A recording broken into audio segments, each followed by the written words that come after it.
ಸ್ನೇಹಿತರೆ, ಎಲ್ಲರಿಗೂ ನಮಸ್ಕಾರಗಳು. ಎಲ್ಲರಿಗೂ ಇವತ್ತಿನ ಒಂದು ಹೊಸ ಅಪ್ಡೇಟ್ಗೆ ಸ್ವಾಗತ.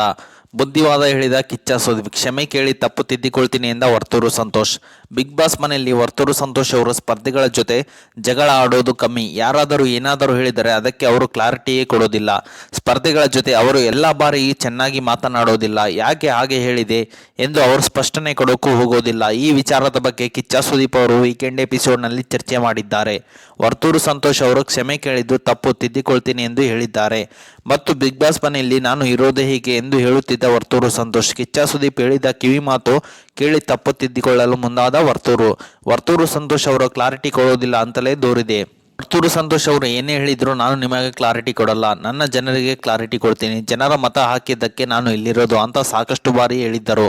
ಇದೇ ವಿಚಾರವನ್ನು ಇಟ್ಟುಕೊಂಡು ಕಾರ್ತಿಕ್ ಅವರು ವರ್ತೂರು ಸಂತೋಷ್ ಆಟದಲ್ಲಿ ಹಿಂದೆ ಇದ್ದಾರೆ ಅಂತ ಹೇಳಿದ್ದರು. ಇದೇ ಕಾರಣದಿಂದಲೇ ವರ್ತೂರು ಅವರಿಗೆ ಜೈಲಿಗೆ ಹೋಗಿ ಬಂದಿದ್ದರು. ಕತೆ ಕಿಚ್ಚನ್ ಜೊತೆ ಎಪಿಸೋಡ್ನಲ್ಲಿ ಕ್ಲಾರಿಟಿ ಬಗ್ಗೆ ಪ್ರಶ್ನೆ ಮಾಡಿದ್ದಾರೆ. ವರ್ತೂರು ಸಂತೋಷ್ ಅವರು ಸುದೀಪ್ ಮುಂದೆ ಕೂಡ ಇದೇ ಮಾತನ್ನು ಹೇಳಿದ್ದರು. ಆಗ ಕಿಚ್ಚ ಸುದೀಪ್ ಅವರು ವರ್ತೂರು ಅವರಿಗೆ ಬುದ್ಧಿವಾದ ಹೇಳಿದ್ದಾರೆ. ಆ ನಂತರ ಸಂತೋಷ್ ಮತ್ತೆ ಈ ರೀತಿ ಮಾಡೋದಿಲ್ಲ, ನನ್ನ ತಪ್ಪನ್ನು ತಿದ್ದಿಕೊಳ್ತೀನಿ ಎಂದು ಹೇಳಿದ್ದಾರೆ. ಮತ್ತು ಕಿಚ್ಚ ಸುದೀಪ್ ಅವರು ಜನರಿಗೆ ಇಷ್ಟ ಆಗುವ ಹಾಗೆ ಏನು ಮಾಡಿದ್ದೀರಿ? ವರ್ತೂರು ಸಂತೋಷ್ ಅವರು ಸಂದರ್ಭ ಸಿಕ್ಕಿದಾಗ ನಾನು ಮಾತನಾಡಿದ್ದೇನೆ, ನಾನು ಜಗಳ ಆಡಿಲ್ಲ, ಬೇರೆಯವರು ಮಾತನಾಡುವಾಗ ಮಧ್ಯೆ ಮಾತಾಡಿಲ್ಲ. ಇದು ಕೆಲವರಿಗೆ ಇಷ್ಟ ಆಗಿದೆ, ಇನ್ನು ಕೆಲವರಿಗೆ ಇಷ್ಟ ಆಗಿಲ್ಲ ಅಂದಿದ್ದಾರೆ. ಆಗ ಸುದೀಪ್ ಅವರು ನಿಮಗೆ ಒಂದು ಸಲ ಎಷ್ಟು ಮತ ಸಿಕ್ಕಿದೆ ಅಂತ ಹೇಳಿದ್ದೆ, ಅದು ನಿಮ್ಮ ದಾರಿ ತಪ್ಪಿಸ್ತಿದ್ಯಾ? ಜನರು ಮತ ಹಾಕಿ ಗೆಲ್ಲಿಸ್ತಾರೆ ಅಂತ ಹೇಳ್ತೀರಿ, ಯಾವ ಧೈರ್ಯದ ಮೇಲೆ ಈ ಮಾತು ಬರುತ್ತೆ ಅಂತ ಹೇಳುತ್ತಾರೆ.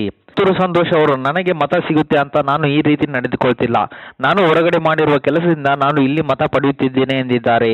ಈ ವಾರ ಓರ್ವ ಟಾಪ್ ಸ್ಪರ್ಧಿಗೆ 55,000 ಮತ ಸಿಕ್ಕಿದೆ.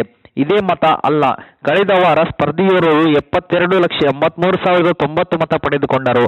ಇದು ನಿಮಗೆ ಸಿಕ್ಕ ಮತ ಅಲ್ಲ. ಈ ಎರಡು ಮತಗಳ ಮಧ್ಯೆ ತುಂಬಾ ವ್ಯತ್ಯಾಸ ಇದೆ. ಆದರೆ ಇವೆರಡರಲ್ಲೂ ನೀವಿಲ್ಲ. ಅಂದು ನಿಮಗೆ ಮತ ಹಾಕಿ ಕೂಡಿಸಿದ ಜನರು ನಿಮ್ಮ ಆಟ ನೋಡಿ ಖುಷಿ ಪಡ್ತಿದ್ದಾರೆ ಅಂತ ನನಗೆ ಅನಿಸ್ತಿಲ್ಲ. ಅಂದು ನಿಮಗೆ ಮತ ಹಾಕಿದ ಪ್ರೇಕ್ಷಕರು ಮತ್ತೆ ಮತ ಹಾಕ್ತಾರೆ ಅಂತ ಅನಿಸ್ತಾ?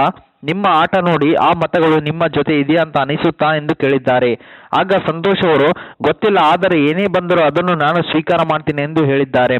ಮತ್ತು ಕಿಚ್ಚ ಸುದೀಪ್ ಅವರು ನಾನು ಸಿನಿಮಾ ಮಾಡ್ತಿದ್ದೀನಿ, ಜನರು ಇಷ್ಟಪಡ್ತಿದ್ದಾರೆ, ಅದು ಓಕೆ, ಆದರೆ ರಾಜಕೀಯದಲ್ಲಿ ಜನರು ಇಷ್ಟಪಡ್ತಾರೆ, ಹೇಗಿದ್ರು ಓಕೆ ಅಂತ ಅಂದರೆ ಹೇಗಿರುತ್ತದೆ? ಮತ ಹಾಕಿಲ್ಲ ಅಂದ್ರೆ ನಾನು ಮನೆಗೆ ಹೋಗ್ತೀನಿ, ಇದು ಕೇಳಲು ಹೇಗಿರುತ್ತೆ? ಮನುಷ್ಯತ್ವದ ಎರಡಕ್ಕೂ ಹಠ ಇರಬೇಕು. ನೀವು ಶೋಗೆ ಬಂದಿದ್ದು ವೈಯಕ್ತಿಕ ಆಯ್ಕೆ, ಹಣ ಸಂಪಾದನೆ ಮಾಡಬಹುದು, ಆದರೆ ಜನರ ಪ್ರೀತಿ ಗಳಿಸೋದು ತುಂಬಾ ಕಷ್ಟ. ಹಾಗಿರಬೇಕಾದ್ರೆ ಸ್ಪಷ್ಟನೆ ತುಂಬಾ ಮುಖ್ಯ ಆಗುತ್ತದೆ. ನೀವು ಅಕ್ಕಪಕ್ಕದ ಸ್ಪರ್ಧಿಗಳಿಗೆ ಸ್ಪಷ್ಟನೆ ಕೊಡುತ್ತಾ ಇರೋದಿಲ್ಲ, ಅದು ಪ್ರೇಕ್ಷಕರಿಗೂ ಸ್ಪಷ್ಟನೆ ಸಿಕ್ಕ ಹಾಗೆ ಆಗುತ್ತದೆ. ಸ್ಪಷ್ಟನೆ ಕೊಡುವುದು ತುಂಬಾ ಮುಖ್ಯ ಆಗುತ್ತದೆ. ಇಷ್ಟು ಕ್ಯಾಮರಾ ಹಾಕಿರೋದು ಪ್ರತಿಯೊಂದು ವಿಚಾರವು ಜನರಿಗೆ ತಲುಪಲಿ ಅಂತ. ಬಿನ್ ಬ್ಯಾಗ್ ನಲ್ಲಿ ಕೂತು ತುಕಾಲಿಗೆ ನೀವು ಕೊಡುವ ಕ್ಲಾರಿಟಿ ತಪ್ಪು ಸರಿಪಡಿಸುವುದು ಎಲ್ಲಾ ಕಡೆ ಬಂದ್ರೆ ವರ್ತೂರು ಸಂತೋಷ್ ಅವರು ನಾನು ಈ ಸೀಸನ್ಗಳಲ್ಲಿ ತಪ್ಪು ತಿದ್ದಿಕೊಳ್ತೀನಿ ಎಂದಿದ್ದಾರೆ. ನಾವಿಬ್ಬರು ಮನೋರಂಜನೆ ಕ್ಷೇತ್ರದಲ್ಲಿ ಬಂದಿಲ್ಲ ಅಂತ ನೀವು ಪ್ರತಾಪ್ ಹೇಳ್ತೀರಿ, ನಾವು ಕೂಡ ಹುಟ್ಟಿದ್ದು ಹಾಗೆ ಬಿಗ್ ಬಾಸ್ ನಿರೂಪಣೆ ಮಾಡಿಕೊಂಡು ಬಂದಿಲ್ಲ, ಆದರೆ ನೀವಿಬ್ಬರು ಈ ವಿಚಾರವೇ ಆಸ್ತಿ ಅಂತ ಅಂದುಕೊಂಡಿದ್ದೀರಿ, ಇದು ತಪ್ಪು ಎಂದು ಕಿಚ್ಚ ಸುದೀಪ್ ಅವರು ಹೇಳಿದ್ದಾರೆ. ಓಕೆ ಸ್ನೇಹಿತರೆ, ಇದು ಇವತ್ತಿನ ಒಂದು ಹೊಸ ಅಪ್ಡೇಟ್ ಆಗಿದೆ. ಈ ಅಪ್ಡೇಟ್ ನಿಮ್ಗೆ ಇಷ್ಟ ಆಗಿದೆ ಅಂತ ತಿಳ್ಕೊಂಡಿದ್ದೀನಿ. ಈ ಅಪ್ಡೇಟ್ ನಿಮ್ಗೆ ಇಷ್ಟ ಆದರೆ ಸಣ್ಣದೊಂದು ಲೈಕ್ ಮಾಡಿ, ಶೇರ್ ಮಾಡಿ, ಕಮೆಂಟ್ ಮಾಡಿ ಮತ್ತು ಇದೇ ರೀತಿಯಾಗಿ ಹೆಚ್ಚಿನ ಮಾಹಿತಿಗಾಗಿ ನಮ್ಮ ಚಾನಲ್ ಅನ್ನು ಸಬ್ಸ್ಕ್ರೈಬ್ ಮಾಡಿಕೊಳ್ಳಿ ಗೆಳೆಯರೆ.